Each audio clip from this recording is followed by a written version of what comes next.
अरे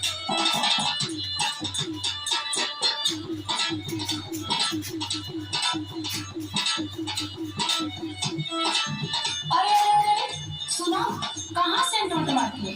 अरे आज लखरा पोखरा का मेला पगली। मेला जात हुआ पहले ना बता के। तो के कुछ बता के करी। सुना, एक चीज चाट रहा तो एकदम घटला रहला कुछ न कुछ। जब देखा तब कपारे में कचर कचर।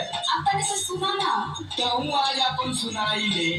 वही मेलवा में से ना गुरैया जलेबी लेते आया। अरे गुरैया जिलेबी लेबी न लेबी गुरैया जिलेबी। अब ये कुल का हम जानत रहनी है, लेकिन तब वो मन कैला कर देनी।